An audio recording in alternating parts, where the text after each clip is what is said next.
Hi, and welcome to the OT is In, the podcast where we merge the worlds of education and occupational therapy to empower families like yours. I'm Sarah Collins, your host, an occupational therapist and a homeschooling parent. I've experienced occupational therapy by supporting families for over 15 years, but also through seeking out support of my own children, so I'm right here in the trenches with you. Though there is not one way to educate your child, there is a lot to consider when individualizing an education. And the goal of this podcast is to explain some of the why behind what an occupational therapist is thinking so you can apply it to your own family. Especially with my three favorite topics: executive functioning, handwriting, and sensory processing. Each episode will be packed with practical tips, expert interviews, and real-life stories aimed at helping you to create a supportive learning environment for your child. So, grab your headphones and get ready to dive in of the collision of education and occupational therapy. I'm Sarah Collins from Homeschool OT, and I'm thrilled to have you with me on this journey of discovery. For episodes 25 through 27, you've heard us talk about executive functioning, specifically response inhibition, or, in more common terms, impulsivity and safety awareness. You've heard of therapy options such as hippotherapy, where the environment and the animals help to build the skill. And you've heard specifics on preparation for an emergency situation necessary for everyone, but with specific attention if your child typically benefits from direct instruction for safety awareness, thrives with routine, and/or struggles to get started with tasks that are out of the ordinary. And you heard about screen safety. Those screens can be a place to give us some rest as our impulsive kids are still and entertained. Specific safety precautions must be made to protect them. If you've missed any of those episodes, listen in, because they literally can change lives. And when we're talking about safety, they literally could save lives. Today, we're going to continue along that path discussing risky play. I'll answer the questions: how do we know the difference between dangerous play and risky play? How do we keep our children safe and also allow them to experiment with their bodies in ways that benefit their motor skills, social skills, and even cognitive skills? We will also provide practical tips and activity ideas. Listen before you head out on your next adventure with your kids. Or even better, listen now as you're observing your kids at the playground. I'm Sarah Collins from Homeschool OT. Let's get on with the show. In episodes 25 through 28, you will hear us touch on response inhibition and the many ways the skill is required, safety awareness in play, and especially on screens. You'll also hear some ways to help build the skill, like in equine therapy, and you'll hear how to prepare for an emergency or a disaster. Preparations are important for all, but require more emphasis when considering sensory needs and executive functioning skills. If any of these resonate with you, there's an additional resource at Homeschool OT. We've made a games list so you can be intentional about adding fun to your homeschool day, knowing that you're also addressing executive functioning skills. You can find this in the Homeschool OT shop or in the show notes for each of these episodes. And for further support in the area of executive functioning, we have the Executive Functioning Focus Group. This is a month-long deep dive into each of the 11 executive functioning skills. Each week, you'll have bite-sized chunks to grow your understanding, but also how to help build the skills, adjust the environment to support your children, and even ways to adapt activities. After all, we want our expectations to match our children's abilities. For those of you worried about dedicating a month to this topic, don't worry. You have lifetime access, so you can come back as your time allows or as your child develops and you need to, again, match your expectations to their new abilities. So you can find out more about the focus group at homeschoolot.com, or more specifically, homeschoolot.com/shop/executive-function-focus-group. Now, on with the show. Hey, and welcome back to the OT is In. Let's dive into executive functioning and play. Executive functioning skills in their most basic form are the skills required to start, persist, and complete every task. In other words, how you execute the task, hence executive. There are many different models of these skills. I typically use the model based on the book series Smart But Scattered because it's so accessible for parents. And there's a book guide for Smart But Scattered in the Homeschool OT website in the shop. The authors, Peg Dawson and Richard Guar, broke the skills housed in the prefrontal cortex into 11 different subsets. These skills are crucial for everyday functioning, academic success, and for personal growth. Weak executive skills can lead to challenges like disorganization, procrastination, and difficulty managing emotions or following through on tasks. Developing strong executive functioning skills can help individuals navigate complex tasks and environments more effectively. So today we're going to talk about one of those subsets specifically, response inhibition, also known as impulsivity, and its relationship to play.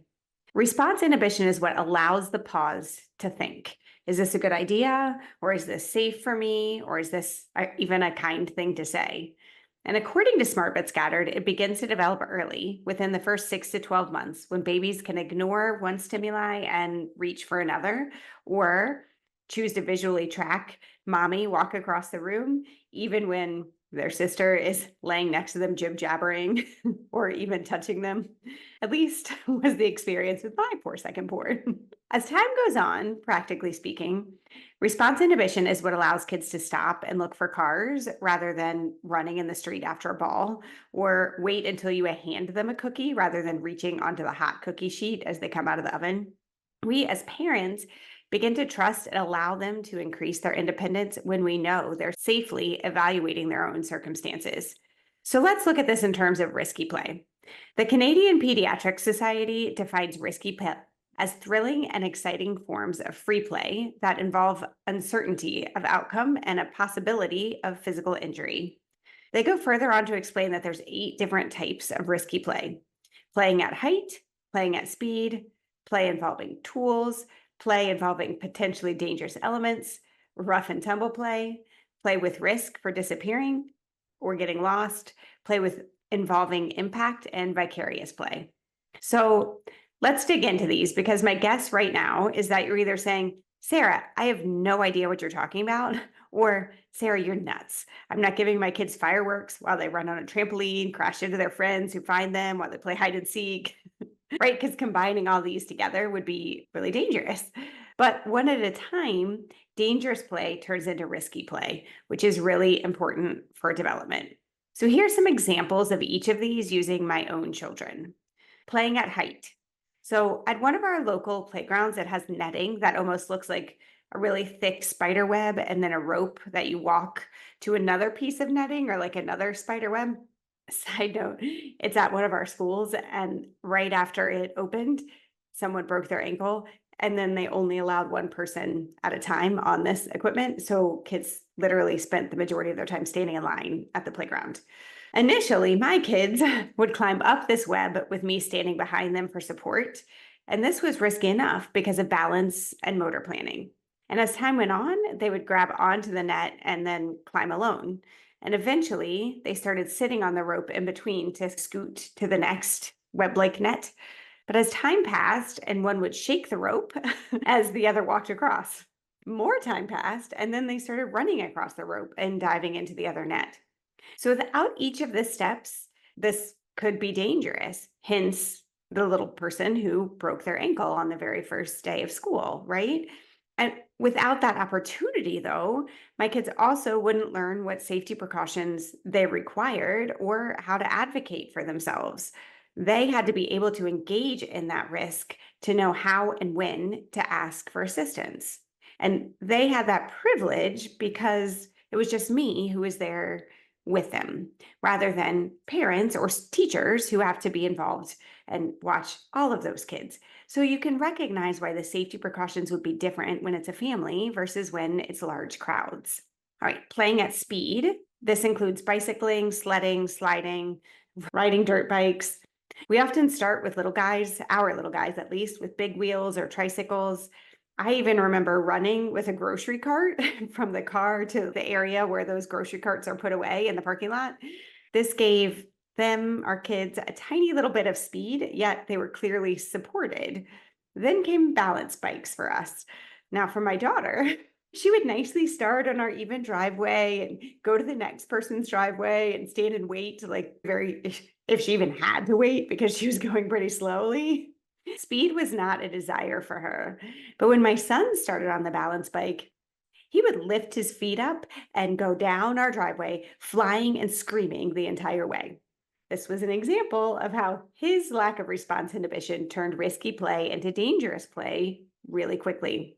He required more supervision, but the choice was either to allow the play and teach him or remove the play, remove that toy, not meeting his sensory needs. Instead, we explicitly teach that executive functioning skill. We made a game of yelling, ready, set, go, where we both obviously searched for dangers during that set. We would look, turn our heads everywhere. Sometimes I would say, ready, set, stop, or even ready, set, alligator, or some other animal or something silly. We could practice that pause and look everywhere. We would do this over and over again on even ground where there was no chance of cars. We went to a church parking lot and he was doing this between parking spots. Then there was like a little hill that went down into that parking lot so we could progress to uneven ground. And then finally back to our neighborhood when he knew and understand the set part of ready, set, go was to look for dangers. So now at age 13, he rides a dirt bike in our backfields. That need for speed did not disappear. Instead, the play with speed increased, as does the risk. However, because we've practiced for so many years, he knows how to look for dangers and obstacles. Now, again, this does not remove all risk. He literally just had 8 stitches in his knee because he hit a stick on his bike. But he also knew exactly what to do in that emergency. We talked about the changes for the next time he's on his bike. I have to know so I can go check him every 10 minutes just to make sure that if he flips again or something happens again, he's not too seriously hurt where he couldn't come to me. He has to wear his Apple Watch so he can call for help, and he can only ride when this backfield is mowed. These all lessen the dangers to risks and allow him to have the sensory input he needs. Again, it didn't happen without explicit teaching for him. Now, play involving tools. Here's another one. We have a full workshop in our basement. My husband has built shelves and he even our kitchen table. And one of the saws is from my grandfather, and tools have been passed down for generations and generations on his side. It's part of what gives us roots to our family. When my kids were little, they weren't allowed in that room at all, unless one of us was present. And if a saw was going, they had to be by the door, so not to distract the SAR, I guess. We'll go with SAR. But as time has gone on, we've exposed them to handicrafts. They progress in their own safety awareness and independence. Some require explicit instruction, place your hand on the board, wear safety goggles, etc., things like that. Some comes from observation and experimentation. So as I was preparing for this podcast, both my boys were building a model of the Olympic skate park to use with their tech decks, like those little teeny tiny skateboards. So this risky play and exposure over time has influenced other skills like attention, task initiation, and persistence, and even metacognition, the skills that they need to be able to do that. Many times it would have been easier for my husband to say no and move faster through his work in the wood shop. But again, without this exposure and adjustment of the environment for initial safety, and again, explicit teaching, they wouldn't be carrying over to the activities that they're engaging in today. Okay, number 3, play involving potentially dangerous elements. So this includes play near water or fire. Now we have a fire pit in our backyard. And when we first moved in, it was surrounded by little teeny tiny pea gravels. So I know the people before us had toddlers because they also had this cute little sandbox, like with a canopy over the top. It was so small that I couldn't like comfortably sit in there. So they must have had little ones. But their children clearly had better response inhibition with that pea gravel than mine, because mine would pick up these little teeny tiny stones and throw them into the fire pit and into the grass, so that then later when I was mowing the lawn, little rocks were flying up all over the place and cutting my legs. It was glorious. So the answer to this was to change the environment. So we removed that pea gravel and we planted grass really quickly. Sometimes the answer to take away the risk is to change that environment. And that allows for success with their current skill set. But now when it comes to other aspects of the fire, it required that explicit teaching again about the dangers of fire. And yes, I mean using words like fire can burn you, fire can kill you. And there are ways to be safe, though. We didn't mince words because they need to know the severity of risk. Having a healthy awareness is important, but at the same time, we didn't want to completely squash curiosity. So if they wanted to throw something into the fire, we created a hypothesis rule. So before they could toss it in, they had to tell me what they thought would happen and decide if it was a appropriate experiment. So things like grass is going to burn, foil blackens, wet leaves slow the fire. Now, this clearly relies on verbal explanations, which my kids were ready for at that point. If they were not, though, either we wouldn't have played that game, we would have controlled it by changing the environment. Because again, changing the environment or the activity is okay, or we would have relied on another form of communication. We also might have had some sort of object that they could use with the correct level of assistance, like a really long s'more stick on a pole with physical assistance if needed. Next one, rough and tumble play. Now, this is a hard one because rough and tumble play is so important for learning body awareness and receiving sensory input, specifically proprioception, which you hear me talk about all the time. It's that heavy work that can calm the nervous system. But without response inhibition, it can quickly escalate into hurting other people. And we've gone through versions of safety supports in our home, depending on who's playing. Like when my boys were 8 and 4, it was a lot harder than when they were 10 and 6 and seemed closer in size. Now, 13 and 9, it's difficult again. Because with my 13-year-old, literally gained 20 pounds of muscle in recent months. So we had to change our rules again. And that's also okay to say, it's time to change what we were thinking and what happened before because you're getting bigger or because your needs are different.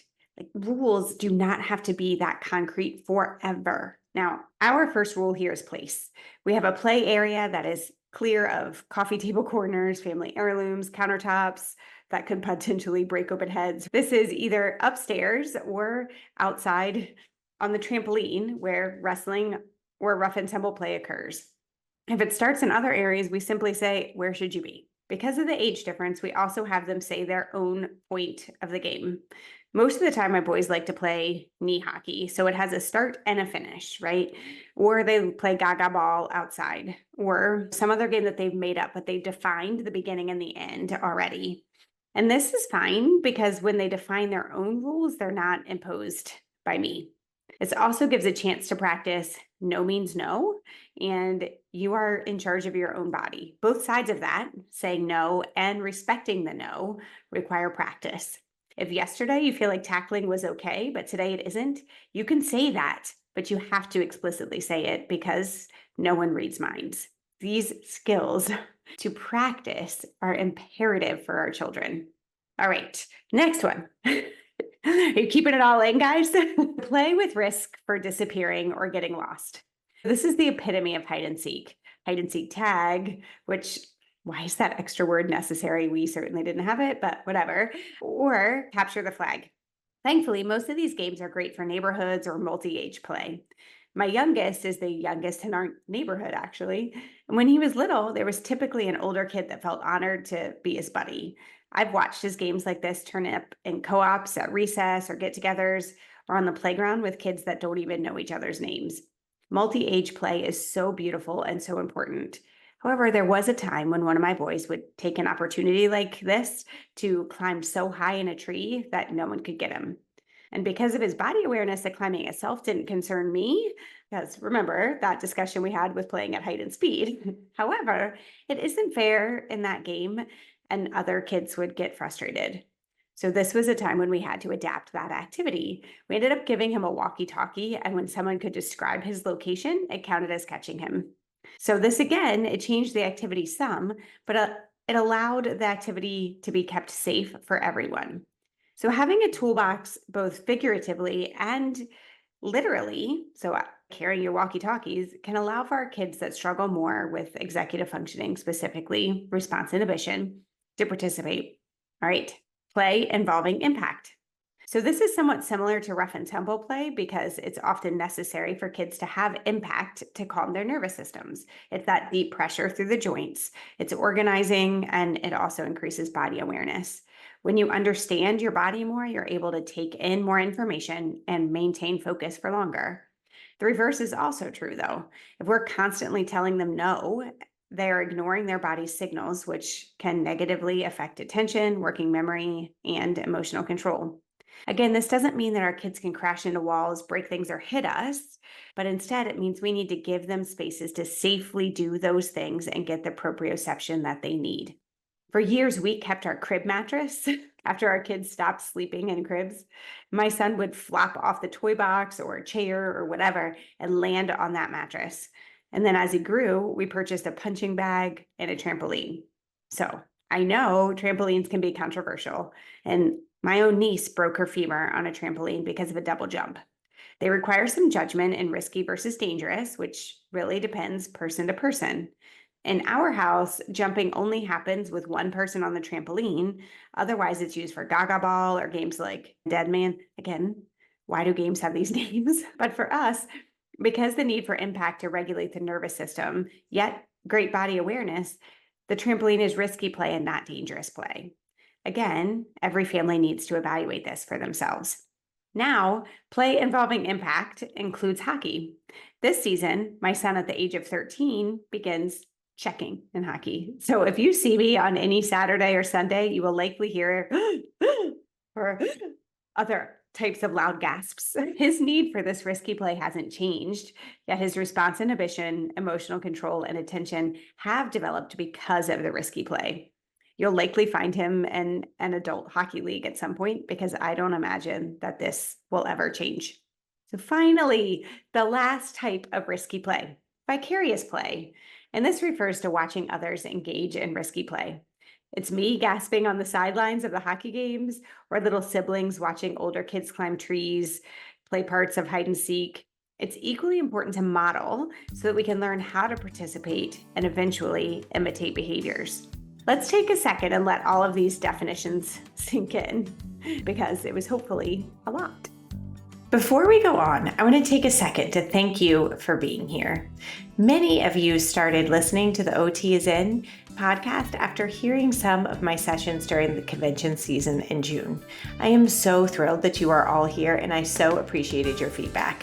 One person, after attending my session, Help, My Child Won't Sit, gave feedback to the Virginia convention saying, "I wish we had more time with her. This was such a blessing." Well, here I am. And another person said, "I loved the tips and tricks. I can always use more." So here's another tip, especially for those of you whose children learn better with the ability to move. We've used CTC math for a few years now. Each lesson is short and engaging, allowing for movement before and likely after. One of my sons completes his math lessons after completing his chores, which provide him with the pushing, pulling, carrying, or crawling, all the activities we OTs call proprioceptive feedback or heavy work. Then he sits on a sit disc or on a balance ball, and since all lessons are online, he moves wherever he feels the most comfortable. He's engaged in the lesson, and then a short time later is up and moving again with a better understanding of math. So if you're looking for short yet effective, colorful, engaging lessons, CTC Math is a perfect addition to your homeschool. Now back to the show. Okay, hopefully you paused and you narrated some of those definitions like wonderful Charlotte Mason homeschool students. You're narrating them right back to me, showing what you understand and you processed. Now, through those stories, you heard how we adjusted the environments and the activities to accommodate as the executive functioning skill developed, yet allowed exposure so that the executive functioning skill would develop. Without that exposure and practice, it wouldn't happen. In the book, Life in 5 Senses by Gretchen Rubin, which we read with the Homeschool OT membership, Gretchen stated, "To be Gretchen, I must both accept myself and expect more for myself. This has become part of our family rule of life. We accept each other for who we are, while we simultaneously recognize who we are now is not who we always will be. Part of that acceptance is accommodating for current skill sets while also allowing risks, because they allow for that growth that we do expect will happen throughout our entire lives. Yes, this means you too, right? You are growing. You're listening to this podcast, which is showing that you are continuously learning. Now, Angela Hanscom explains this a bit more in her book, Balanced and Barefoot. She's another occupational therapist who is fantastic. She says, when we restrict children from experiencing new sensations of their own free will, they may not develop the senses and motor skills necessary to take risks without getting hurt. So we as parents could literally be a barrier for our kids learning because we're trying to protect them. We have to allow them to engage in risky play. Let that sink in for a second. Our protection in hovering could actually be a hindrance. So let's go back to my son's recent injury from his dirt bike. If he never flipped off his bike, he wouldn't have had the stitches that cost us quite a bit of money, right? He wouldn't have had 10 days of no hockey, swimming, and the other occupations he normally uses to occupy his time. See that word there? He also wouldn't know how proficient he is in an emergency, how he could calmly wrap his own knee, how he handled the doctor's offices with me, how he was patient with me, his mom, because at the time of his injury, I was freaking out about rescheduling my own afternoon. My prioritization was not good at that moment. But thankfully, he forgave me after a deep, sincere apology. Those things only came after his injury and because of it. So his experience boosted his confidence. It influenced his future safety awareness. Now, you've heard how risky play requires a level of response inhibition and also simultaneously helps to build response inhibition. Explicit teaching and evaluation to influence metacognition and weaning supports to be sure that our expectations match our abilities. In other words, that acceptance with expectance. So practically, how do we make dangerous play decrease to risky play and allow development of these skills? So the first thing I would say is observation. You need to know your children's current motor skills and cognitive skills across environments. On the Homeschool OT website, which we will make sure that we link this in the show notes as well, there's a reverse planning guide, and it helps you to look at activities and see what motor skills, cognitive skills, and social skills are being built through activity. It's also free in the membership resource library for the OT is in members. This helps you to recognize where they are with these skills. Again, that's the acceptance piece, and then know how to support them as they gain their other skills. This observation also allows you to set those appropriate boundaries. So knowing my son needed speed before he had the skill of assessing for safety awareness had us move our play with the balance bike into parking lots rather in our driveway. It was a boundary that we made to support his current skill set, knowing it wouldn't last there forever. Acceptance yet expectancy. When our kids hear us say no without reason, it's hard for them to decipher between no, mom's too tired, or no, we don't want to have to clean up this mess later, or no, because my life is being threatened. You heard me say that we explicitly teach frequently, and this includes you could get burned and die, right? We do not mince words there. And this bluntness might make some of you uncomfortable, where others might be saying, I don't care why I say no, my child should just listen. So both can be true. And again, this depends on the child and the environment and the activity, but I would encourage you to come up with terms that you feel comfortable with and that your children can understand. Tell them when they're allowed to question why and when they're not. And don't be afraid to share so that they can have a healthy fear of the things that they should have. But again, we want to maintain that curiosity. Now, after observation and communication, we also need to give them opportunities for practice. So you've heard the 8 types of risky play and how they are listed in the show notes now. But how are you allowing your kids to participate in these? And how can you provide an environment and boundaries to increase their exposure? Now, the next is evaluation after practice, and this might be one of the most important things. Tell your child what they did well.